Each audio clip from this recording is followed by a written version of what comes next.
Welcome to the Reticle Up podcast, where I, Three-Gun Kenzie, will be interviewing competitive shooters, hunters, fishermen, archers, entrepreneurs, and outdoorsmen. Come learn with me as I interview people from all walks of life, in different disciplines, all across the world, from novices to professionals of all ages. No matter what, everyone has something they can teach you, so come join me on the journey. Hey everyone, welcome back to the Reticle Up podcast. I've got Logan Saunders on. He's a USPSA competitive shooter and a law enforcement officer. And we kind of just met-ish recently, but how are you? Good. Thanks for having me on the show. Yeah, so Logan, when I messaged him about being on the podcast, his answer was, I like to talk. Oh, yeah. So y'all are in for a good one this time.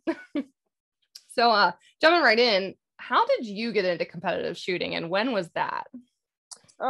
Actually, I was on another podcast recently and they asked the same question, but I get around. So I have a sob story. I never heard of competitive shooting. 2015, a friend brought me to Outlaw Falling Steel match. It was July 4th weekend. It was one stage. It was like 60 plates. Mm-hmm. But I didn't know anything about it. I brought a thigh rig and no mag pouches. They had like a barrel set up, and I set my mags on the table. It was very pitiful.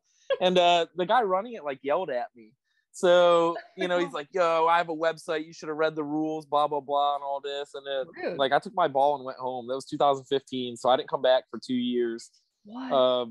Yeah. So then I started out at the local range for me is GRB in Montpelier. So I started shooting that. I was shooting production. I wasn't having fun. I wasn't placing well, you know, it was at the bottom of the leaderboard, you know, and I only did a couple matches in 2017, only a couple in 2018. I started shooting PCC. 2019, it really bit me, and I shot like almost 50 matches in 2019. Wow. Almost 50 matches in 2020, and then I shot a boatload this year too. So cool. I'll be 38 in October. I just feel like my whole life's been a waste. You know, I wish I'd been competing my whole life. I really do. You know. No, 100%. So now I'm scrambling to catch up, trying to do as much as I can in the little window I have before I'm dead. Dude, I was junior shooters. I was telling someone today, I was like, I have to lose weight in order to like cut that time because they can run. I'm super jealous of the people, you know, the kids that are like getting into this 12, 13. I'm like, you have your whole life ahead of you to compete. I'm super jealous of that. They have no idea what they have. Yeah. So cool. Actually, going back to that, I didn't know the start. So how important is it to have that really good first experience? Like for you now, say somebody was new shooter coming to the match, how would you treat them knowing your experience? It's super important. You know, you have a bad experience, you know, like you go to USPSA and somebody's mean to you or whatever. And I'm not saying, you know, there's thin skin or anything like that, but it's super duper important because if you have a bad experience, you'll never come back. 100%. So it's USPSA and competitive shooting in general is all about growing the sport. If you don't have people competing, you don't have a sport. So It's super important as competitors to make new people feel welcome and show them the ropes and help them out to get them started and to get them to stay and keep coming back. So yeah. And you know, what's sad, I think, was that a lot of people probably would have offered you mag carriers. Yeah. That I've had so many helpful people that, you know, I forgot a inner belt before and people let me borrow a belt and stuff like that. So yeah. I've run into more helpful people in this sport than I have negative people. I mean, I've run into negative people too. It's just the nature of the beast, but definitely there's a ton of camaraderie in competitive shooting. Yeah, it's super shocking because that's huge. So people listening, don't turn people away, you know, help them out. Yeah. It's interesting. You'll have people you'll directly compete against that help you. You know, same division, everything. And they're like, hey, do this. Hey, you should do this, blah, blah, blah, blah, blah. They help you. Yeah. And they're directly competing against you. Yeah. So that's cool. It's crazy. It's a good sport. Falling steel is like the most addicting like match to shoot. How much fun was that? Outlaw steel is cool if you shoot in a box, but my favorite match right now is True North. It's like run and gun falling steel. So cool. It's just like USPSA, except all it is falling steel. They have little no shoot targets it's all time based, but you just run around shooting steel down, and it's really addictive. So that's awesome. I like to True North. Oh, go ahead. Yeah, True North in North Carolina. I think it's the third or fourth Saturday or whatever, maybe Sunday, I don't remember, but yeah, I always look for it. That's awesome. Every month? So they're monthly. Yeah. Oh, they run a ton of matches. They're Saturday and Sunday. They're running like probably 7 or 8 matches a month. What? Yeah, it's crazy. IDPA backup gun. They have a fun match where the rules are relaxed. I'm not affiliated. It sounds like I'm affiliated with them. No, I'm not. great. This is great. People don't know about it. That's not far from me either. Yeah, so I live in Virginia, but I shoot more in North Carolina than anywhere else. I shoot like 2 or 3 different locations there: Pitt County, True North, or Walter. I shoot more in North Carolina than anywhere else. Oh, that's awesome. I shot my first falling steel, I think, in Atlanta. The 3-gun crew there, they put on a phone. I remember Jeffrey, the match director, goes, I had 73 pieces of steel left, so I put them all on one stage.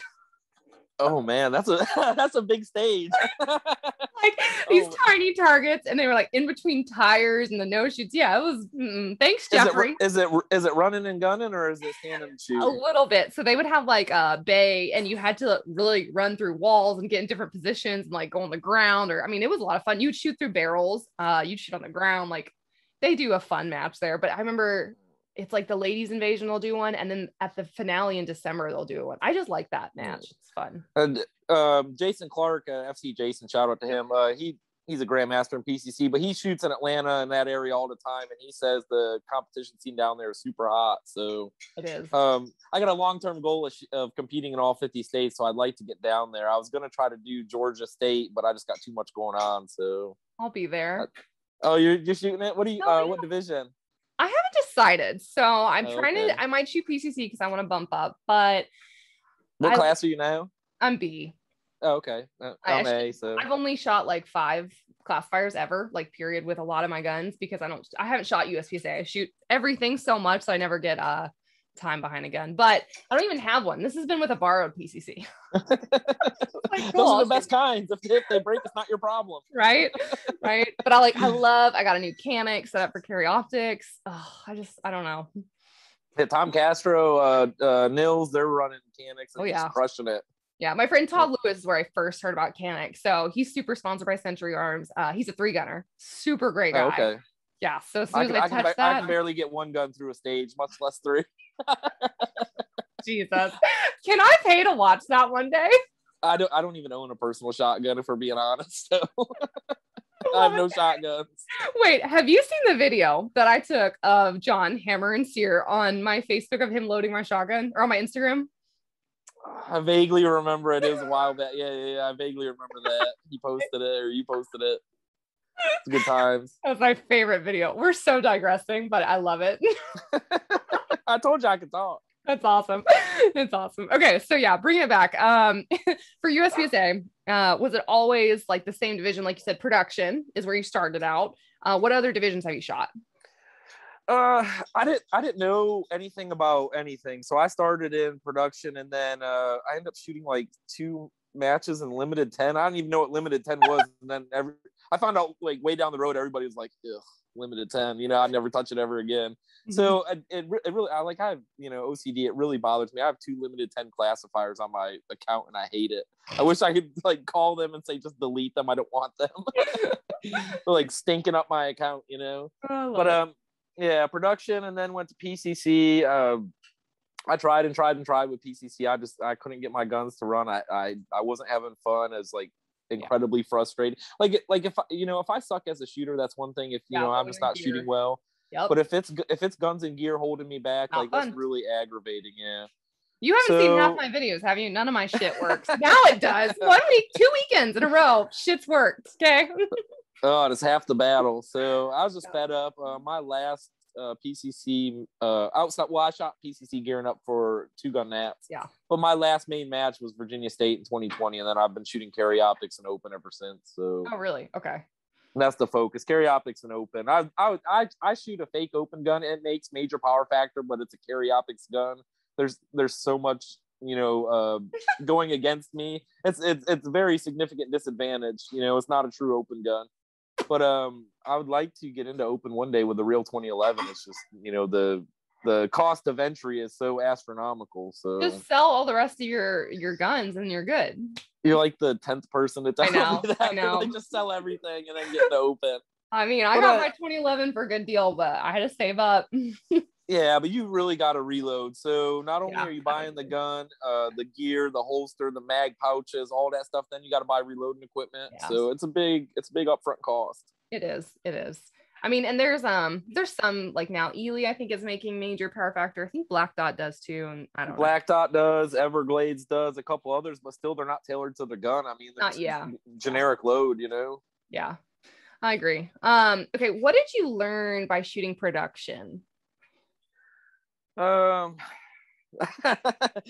hate reloading every 5 seconds. You know, my whole thing with USPSA is I want to see, you know, who the best shooter is. I don't want to see who the best reloader is. You know, there's some good reloaders out there. So. They're normally both though. They're normally both. All those low cap divisions. You can get beat a lot by the really good reloaders. You know. Oh, I know. Yeah. So I hate reloading. You know, I just want to shoot the stage. I don't want to spend time reloading. I want to spend time shooting. So yeah, I like the high cap divisions. That's true. Me too.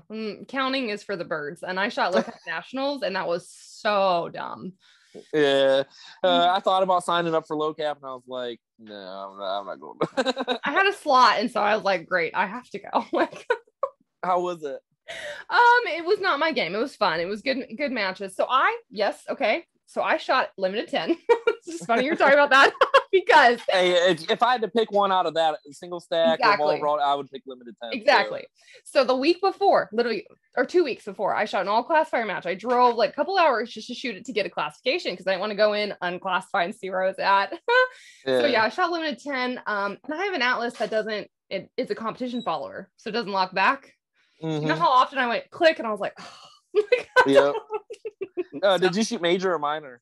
Oh, minor. So that's the other lane. I don't reload. You don't reload. So this is why I'm saving up for a 40 cal. So, L10 minor. Oof. It's gross.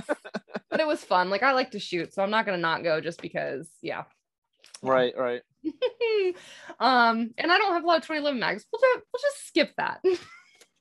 I was at Area 7 and they had a bunch of their new mags, and I guess they're really reasonably priced and people are buying them up like crazy. They're awesome. I just won 7 at Nordic Vortex Trigun. I'm sure you saw that.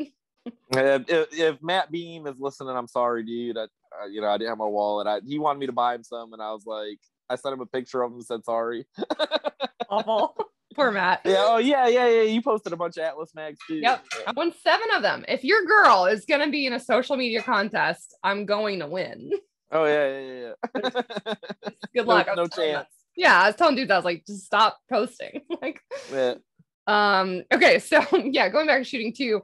What was the gun that you started out with? And I know you mentioned it, but what guns are you shooting now that are not true open guns or what have you? I started with a TriStar T120, and I didn't like pinching the hammer down, like to let the hammer down to start double action. Yeah. So I would start with 10 in the mag and no round in the gun with the hammer down, and then as soon as you beep, you have to draw and rack the slide. So you're actually not starting in the start position. You should be made to reshoot, but nobody ever caught it, and if they did, they just told me, and I was like, whatever. So bad.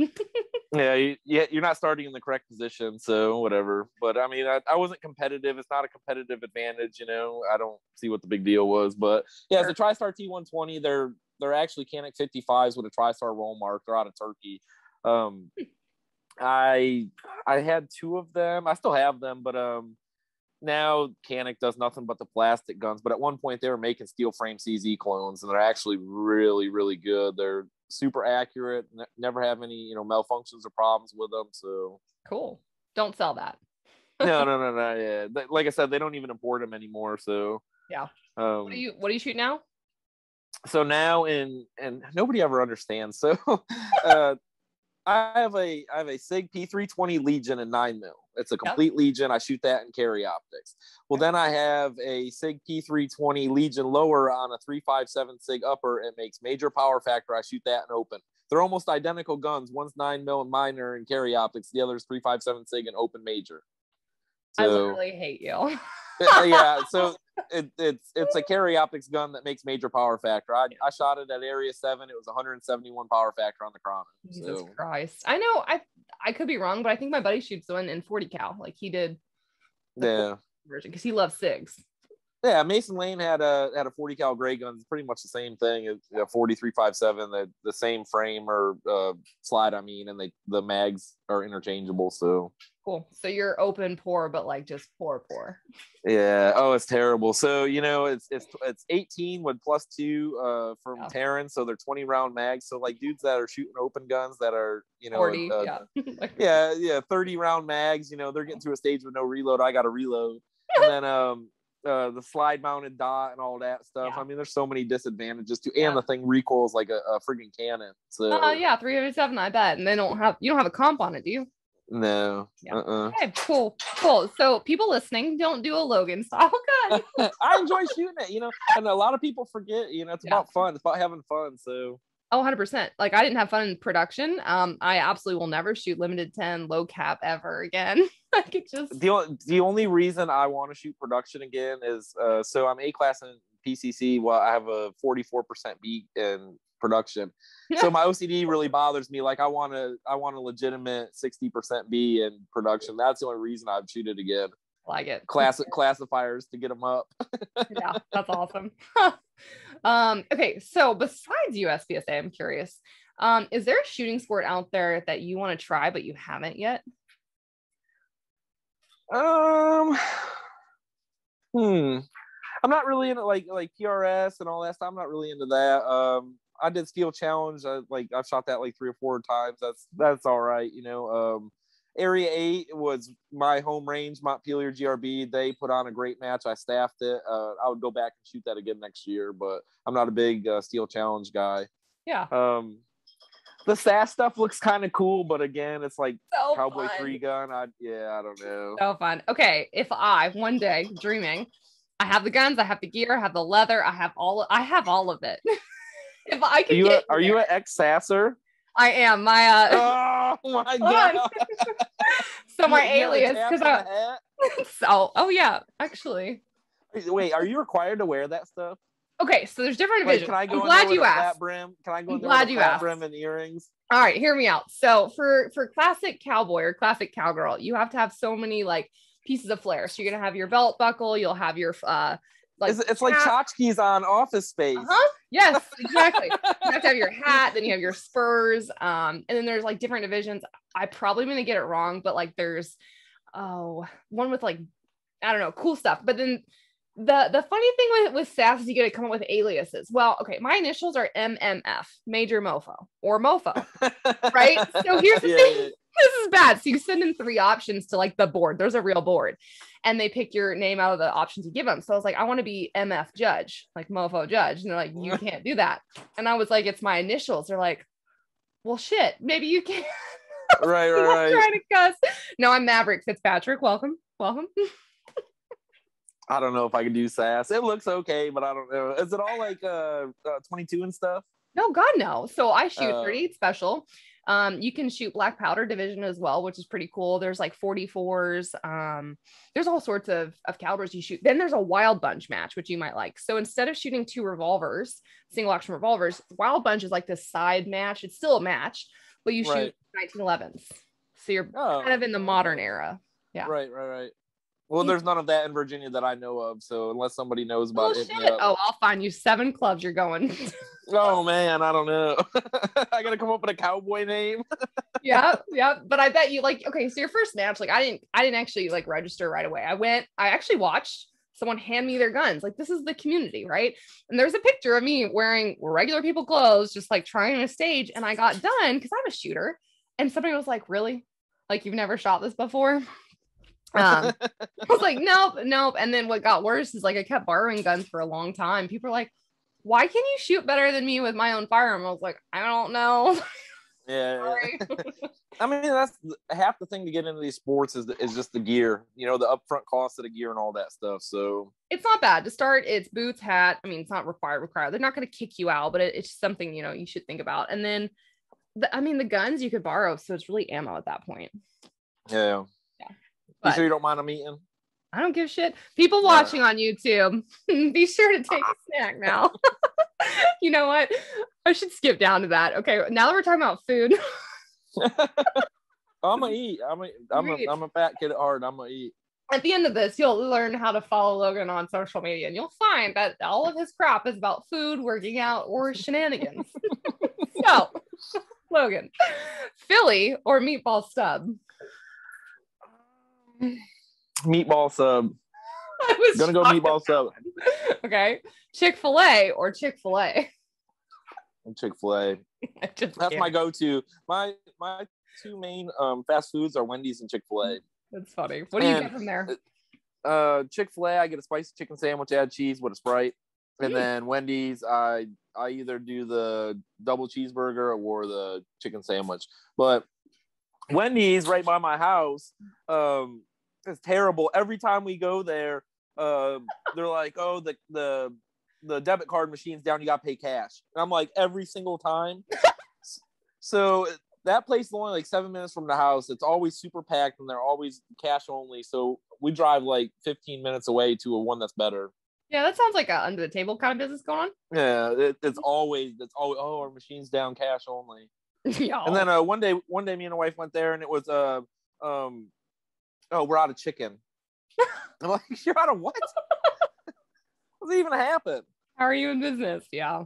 Oh my God. So, all right. Well, okay. Next question. Pickles or cucumbers? Pickles. Thank God. I was about to say. I hate cucumbers. Me too. They're not the same. Mm-mm. They're not the same. Okay. Nope.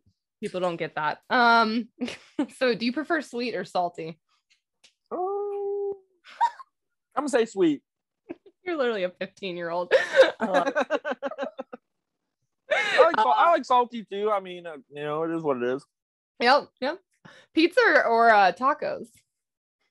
Oh, come on. I didn't know these questions were gonna be so hard.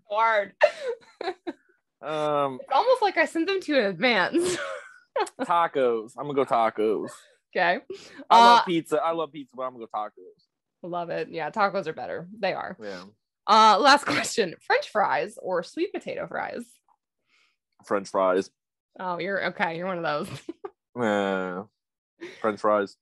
So now we've talked about the food too. You want to talk about your physical training you do so you can eat all of this crap? No cardio. I go to the gym a lot. Do you skip leg day though? No, I always hit legs.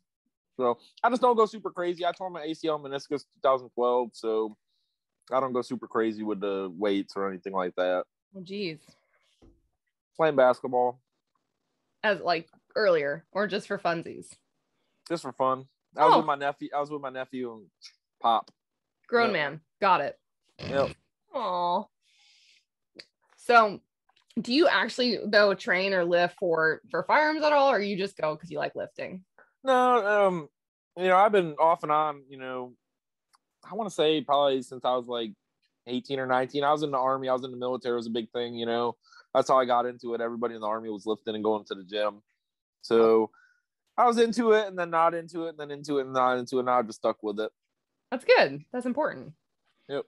I mean, how does that help though, like in your shooting? Makes me slower. I'm too big. No. Yeah, I need to thin down and do more cardio. Well, do more cardio. No. Nobody wants to get on that hamster wheel. No, it sucks. Sucks. Oh my gosh. Okay, actually, I didn't know the military thing. So, did you go straight in the military when you turned 18, or? Yep. As soon as I graduated high school, I went straight in the Army. I went to Fort Leonard Wood, Missouri, basic training, and then I went to Fort Sam Houston, Texas, for combat medic school. And then I was stationed at Fort Stewart, Georgia, 37th Cav, 3rd ID. So, and deployed to Iraq 05 to 06. I was at Camp Rustamaya, Baghdad. Oh my God. But that was an experience. Yeah, it sucked. Wow. I went through a bunch of, hell over there. And as soon as I got back, I got out, went straight into law enforcement. Nice. Well, thank you for your service. So did you have that planned? Like when you went from Army to law enforcement officer, did you plan that before getting out, or? No, I didn't want to be in the medical field anymore. I had no job skills. I was like, I have no idea what I'm going to do. My mom, she was talking to me while I was in Iraq. She's like, well, Virginia State Police hiring. So I applied and the rest is history. Wow. That's fast. So yeah, as soon as I got back, I was driving up from Georgia every weekend and doing all the stuff I need to do for them. And I'm not even kidding. I went straight out of the Army, straight into the state police. So wow, that's kind of no awesome. break. That's kind of good. Yeah, but no downtime, you know. Yeah, but most people, I mean, coming out of the military, you know, you just got to have a plan, or like you get out and you're like, now what? Right? Yeah. Would you still be an officer today knowing everything that's like happening? I mean, it's a tough career right now. Somebody's got to do it. Oh, that's true. I don't know. It's tough call. I don't know. I wish, you know, people would treat law enforcement better, but it is what it is, you know. It wasn't as bad as it is now when I first got in, you know. Yeah. Just crazy. Has shooting like helped at all with your profession, you know, their training? Yeah. You know, I think I'll be more confident now if I, you know, God forbid, you know, I never want to have to use my firearm in the line of duty. I hope it never ever happens. I really do. Yep. I just, you know, I don't want that to ever be the case. But if it is, I feel like I'm more prepared, you know. Absolutely. Yeah, you won't freeze or necessarily. I mean, that's the same thing we teach concealed carry people, right? You'd rather have it, not need it, and God forbid we ever do, but we're going to have it. Like Tony McBride, she's a Terran girl, and she had the competitive shooter, all that stuff. Well, she had to use it in the line of duty, and they dragged her over that. You know, I mean, she did what she had to do, but I mean, she faced a ton of scrutiny over that. Yeah. So for people listening on the podcast, you can look up the video too. She defends her life. She actually has a jam that she clears, not like on the clock, but I mean, literally trying to defend herself. And she knew how to because of her competitive training. But after all of that, you know, having to take down somebody that was coming straight at her, trying to, you know, hurt her, she went and had to go with lawyers and had to go to court. And they, you know, were like, oh, well, you intended to do this and you pulled the trigger so fast and all of that. You're a competitive shooter. Yeah. You know. So it will not get you killed in the streets, hopefully. So hopefully it'll help you defend yourself or somebody else. Yeah, I think she had a pretty good lawyer. But that stuff's real, and we see it. Do you see that a lot of times? You know, defensive situations, no matter what it is, people typically still have to get bailed out or get booked, right? Even if it's their life.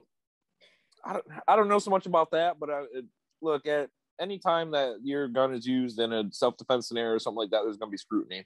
Yeah. You know, nobody, even if it's a completely good shoot and you did nothing wrong, somebody's going to look at it and analyze it and scrutinize it, you know? Yep. That, not to get too far in the weeds, but that cop with the girl with the knife, you know, that girl's about to stab that other girl and he shoots her and they were like freaking out over that. And he potentially saved that other girl's life, you know? Yep. Yeah. I mean, and I tell people this, don't buy a nice fancy gun to carry with, like have a reliable one, but when are they ever going to see that firearm again? You know, I keep it simple, you know, and I've always been like that. I carry a Smith & Wesson Gen 1 Shield 9mm. I got a little Hive extension on it and a Streamlight flashlight, and that's it. That's awesome. It's all stock, you know. Yeah. That was your first carry gun? Oh yeah. And I tell people, like when I teach, keeping your internals are really important, like stock, because if something goes wrong, right? How often do we see competition triggers go down or springs or anything that they're tinkering with? They can't run ammo, right? If it's too light or too heavy, whatever. There's a lot that you shouldn't mess with internally.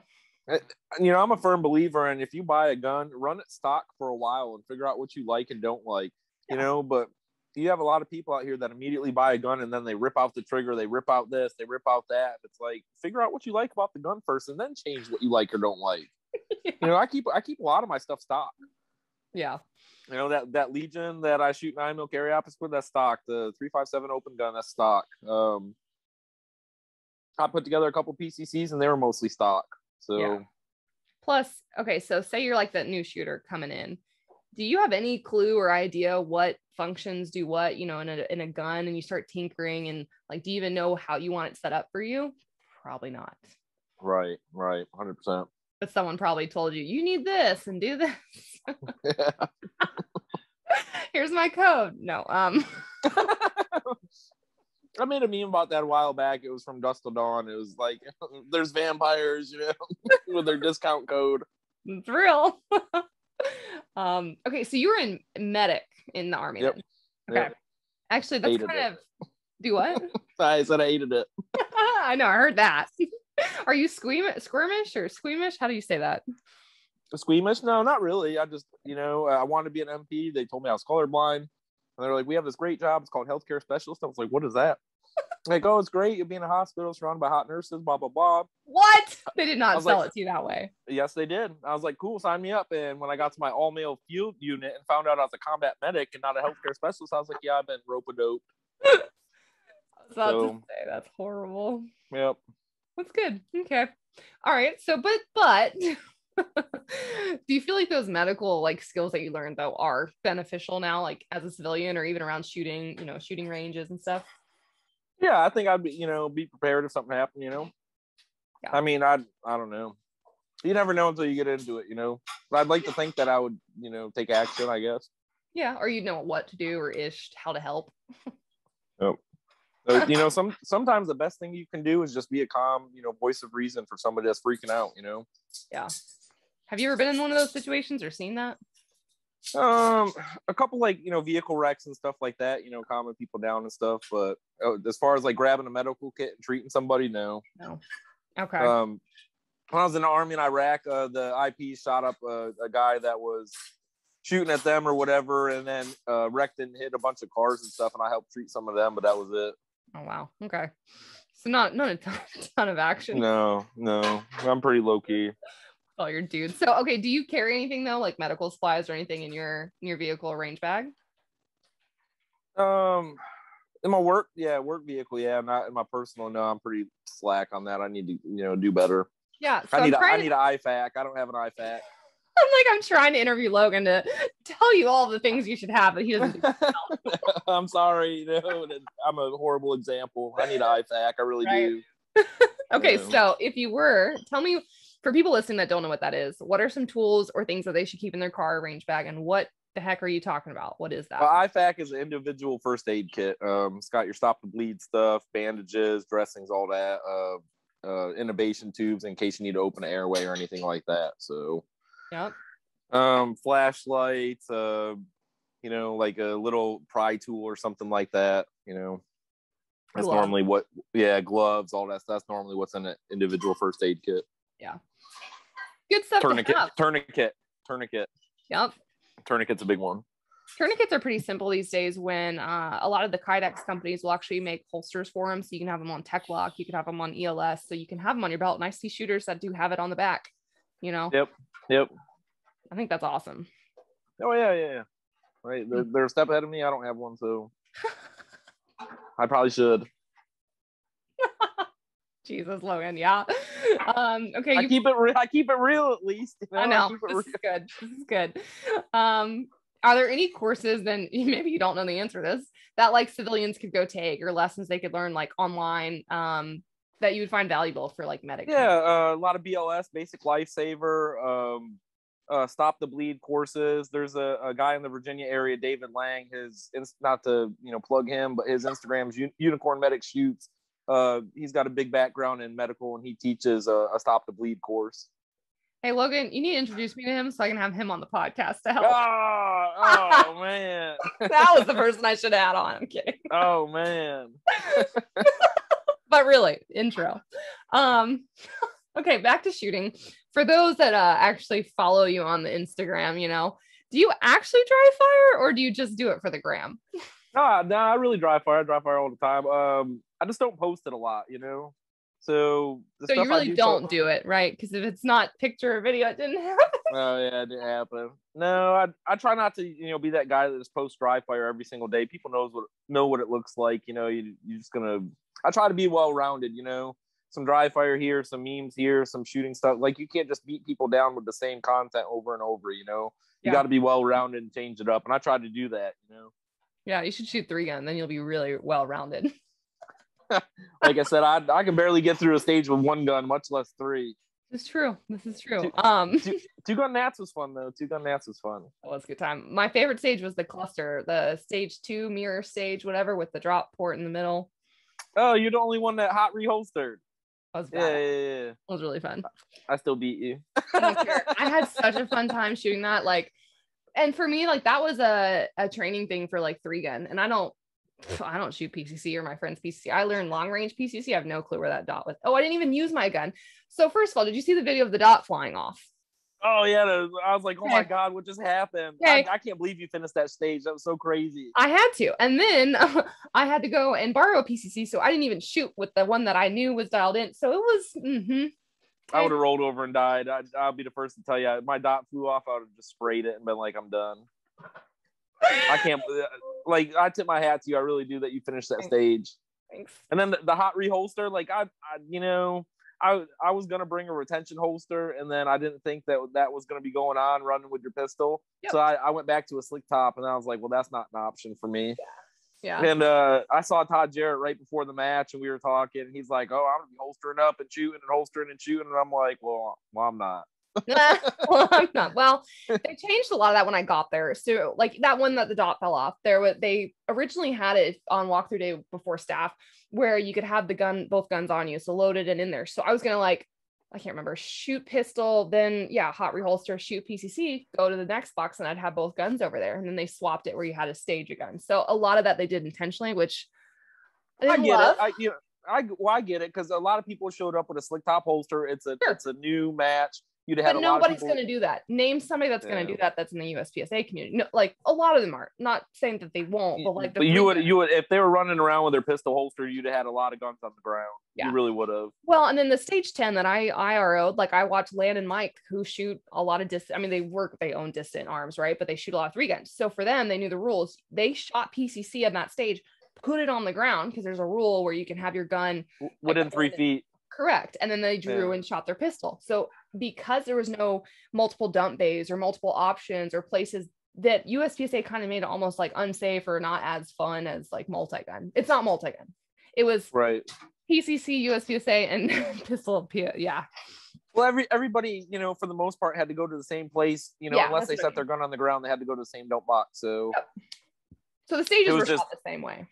So a lot of stages were shot the same way, and then your options were very limited. You either start with the pistol and go to the rifle, or start with the rifle and go to the pistol. That's not really an option, Right. Which I love the match. I thought it was really challenging and hard and fun. But stage 2. Here's the thing though, if I had still ran back around to go pick up the thing and do all the crap again, I would have been way far off on time. So. Yeah. Okay.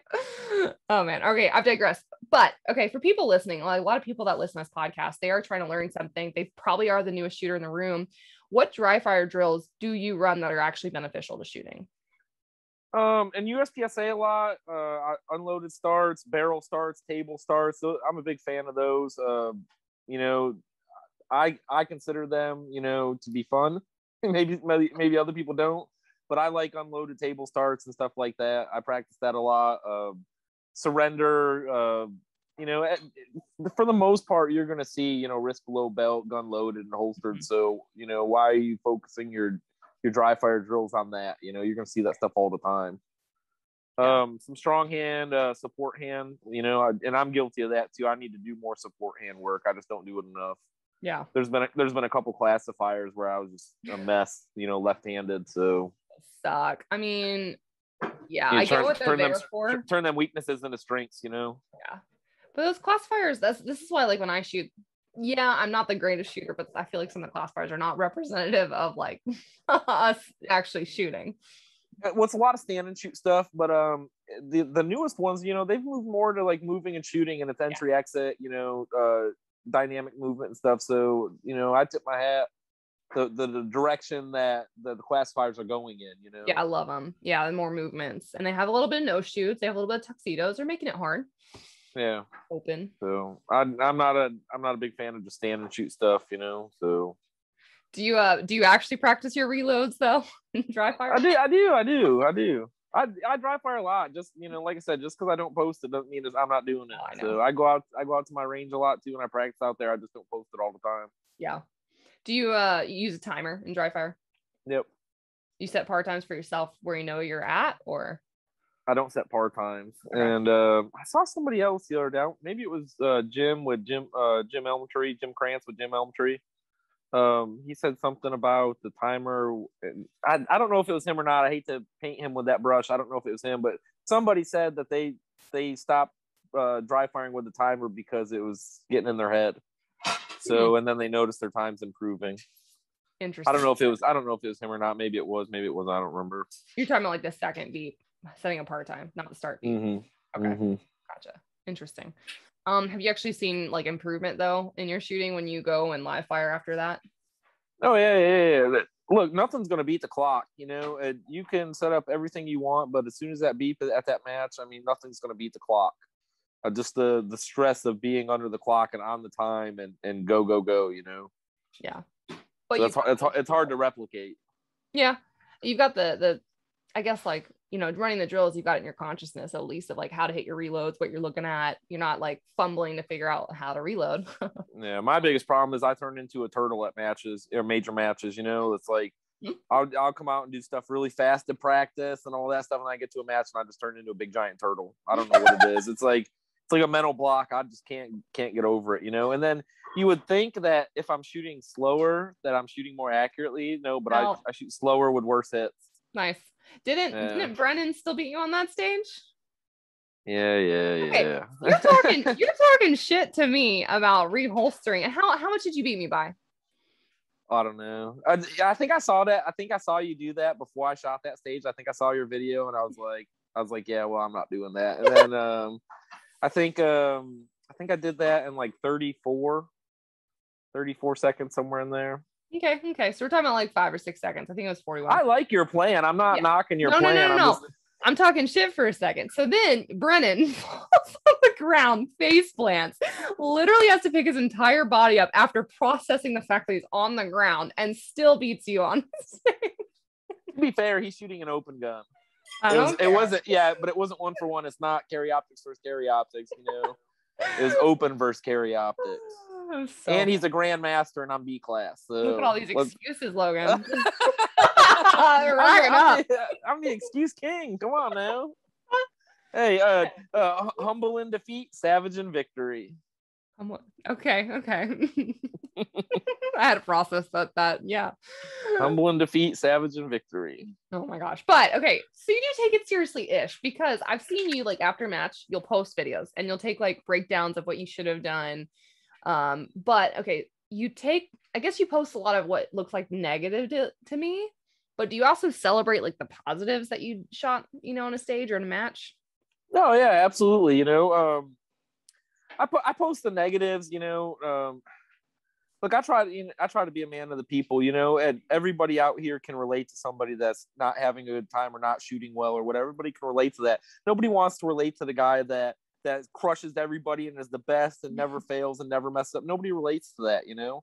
Yeah. So, I mean, at the end of the day, I'm trying to relate to other people that are struggling and going through the struggle. That's me. I'm struggling, you know, I'm going through something I care about and I enjoy very much. And I try to share my struggles, you know.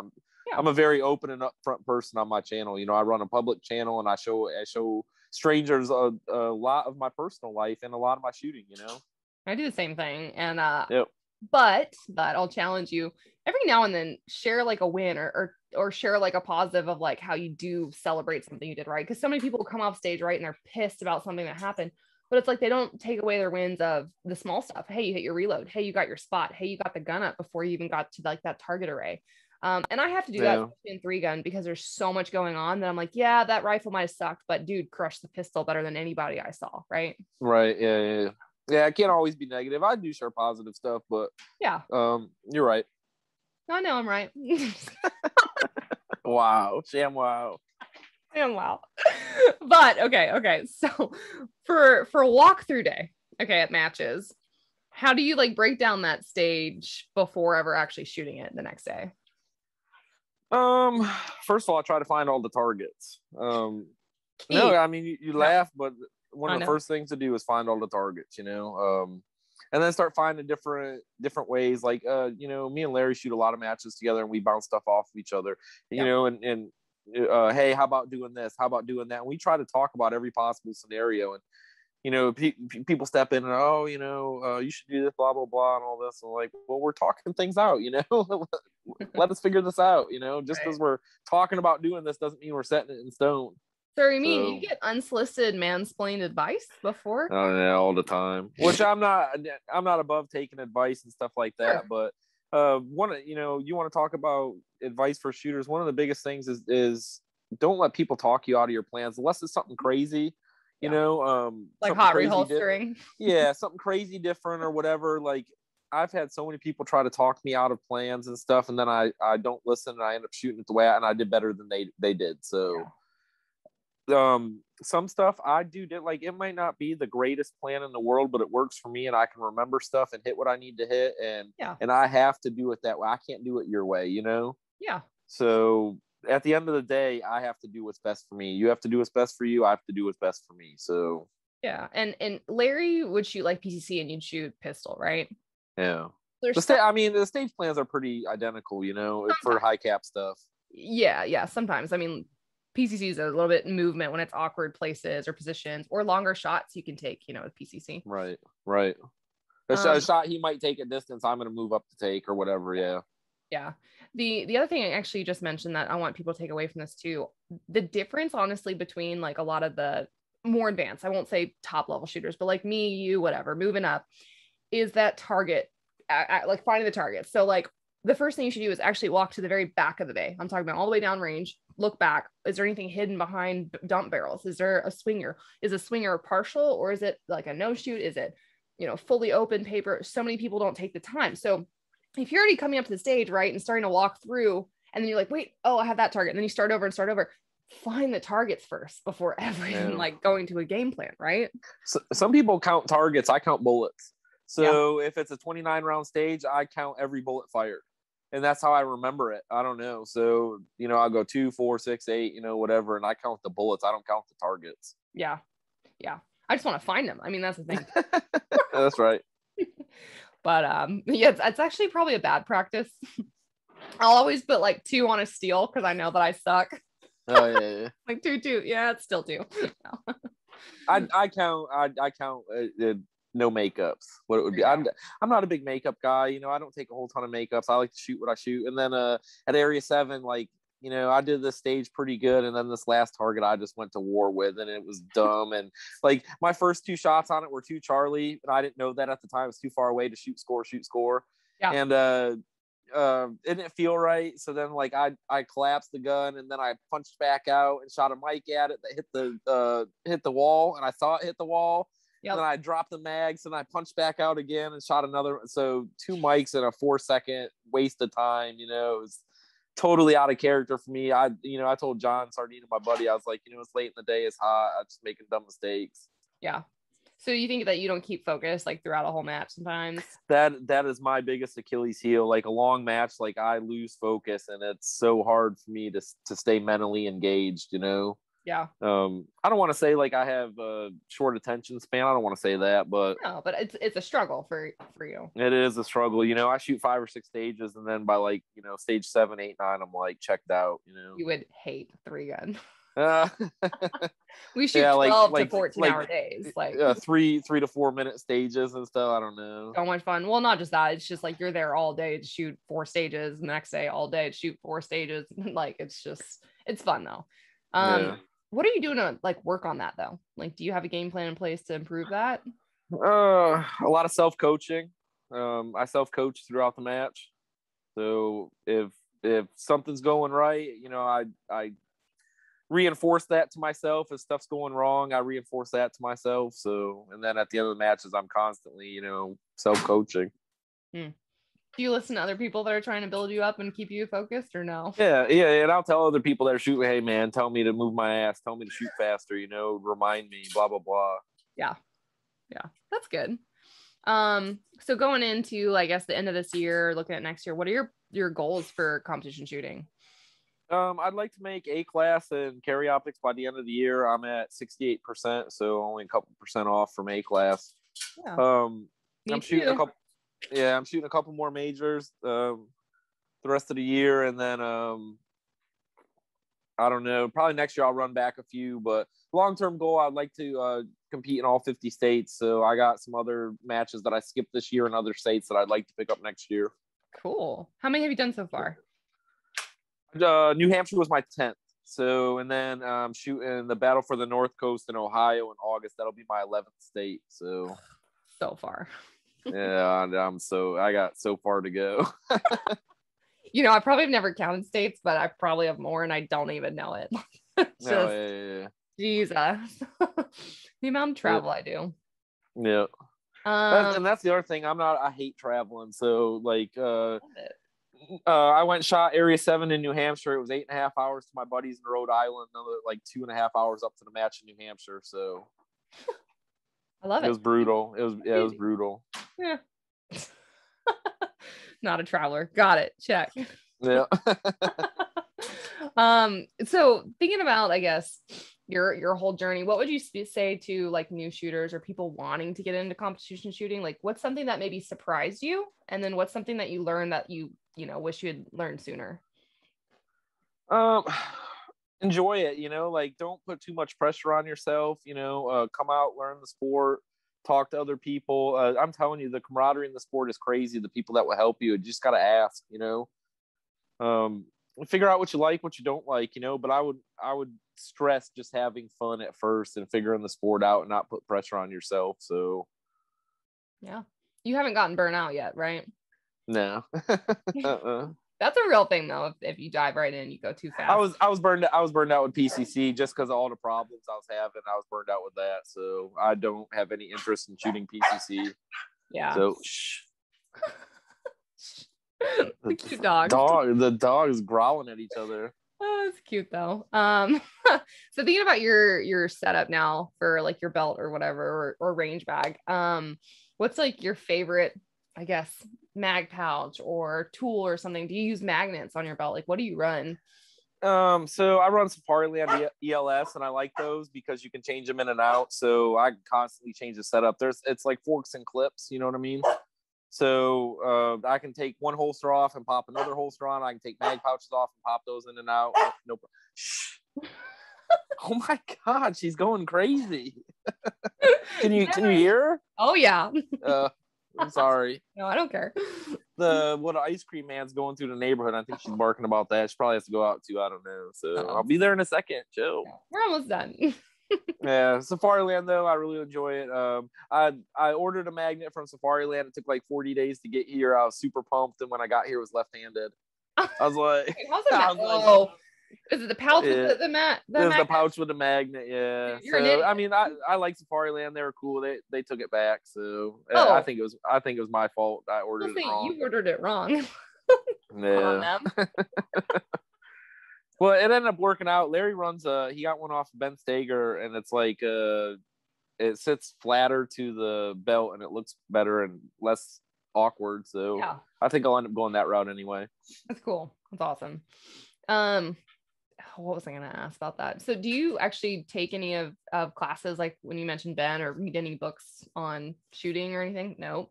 I've never taken any. Tom Castro beats my door down, and I'm going to end up, at some point, hopefully run into a class with him, Yeah.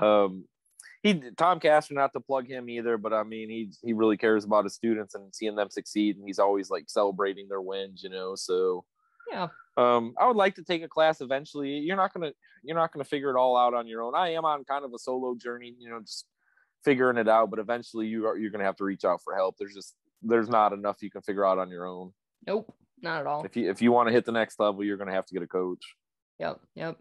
How important? This is kind of because I know your humor. How important is it to have, like you said, thicker skin in the shooting community, or have a sense of humor? Take a second to think about that. You got to have a sense of humor. You really do. This sport is built on camaraderie and people having fun with each other and having a good time. And I mean, if you're not having a good time, why are you even here? Mm-hmm. So what does that camaraderie look like though? Is it shit talking? To an extent, a little bit, but I mean, you don't want to be hurting people's feelings and stuff, but yeah. You gotta talk. You gotta keep the boys talking. I just posted a promo wrestling video talking some trash. You got to keep the boys talking, I'll embarrass myself to get people talking. So self-deprecating humor is the best. Mm-hmm. What you want a sumo wrestling looking like belt, right? No, I didn't win that. I paid for it, but Jesus Christ. I think they're gonna give me a plaque, but they weren't gonna give me no belt, and I want a belt, so I paid for a belt. But Carry Optics B class champion. we paid. Oh, it's just so good. So last-ish question on the shooting stuff. If you could tell yourself something to do early on in shooting, like when you're just getting started, what would it have been? Skip low cap, go straight to high cap. Boom. That's your nugget. Whether it's, limited minor, whatever, just skip low cap. Low cap sucks. I'm sorry to all the production and revolver and all that stuff. You know what, low key though, like I like seeing a fast revolver. Like Josh Lentz and the revolver super squad came to Area 8 and it was so badass. Yeah. Like in a different life, in a different world, I would shoot Revo. So I'm not classified an open or revolver. I'm gonna do it all. I'm gonna. I know something that has a slow revolver is terrible, but a dude shooting a fast Revo, that looks cool. Yeah, dude, I did single action. I can do double action. I say that. It'll be a cluster. Like we throw in moon clips like on the ground. Yeah, new shooters, skip production. Just go straight to high cap. Yeah, there you go. You don't have to count. Like once maybe. Yep. Okay, is there anything else that you want to leave people with who are listening? No, I had a good time. Thanks for having me on the show. Absolutely. So following this up, how can people find you on social media? I have a Facebook, LJ Saunders, that competition stuff, but really like my main focus is Instagram, and that's at 357 Souls. So 357 being 357 SIG, it's my favorite caliber. I love shooting it. And then I'm a huge video game nerd, and Dark Souls series is my favorite video game series. So I just combine the two. So that's awesome. I learn something new about people all the time. Yeah, 357 Souls. So you're saying people can go game with you too after this? Like online game? I think my stuff's expired, so I don't have a PSN account anymore. I let it expire. So that's a good thing. Focus on shooting. No, you need it. Yeah. Awesome. Well, Logan, thanks for being on. Thanks for posting some really funny memes. Oh, thank you, Kenzie. I appreciate it. I had a good time. Thank you. I love it. So for those listening, thanks for listening, and we'll see you next week. Thanks for listening to the Reticle Up podcast. Be sure to subscribe wherever you get your podcasts and on YouTube. Follow along on social media at Reticle Up or 3Gun Kenzie.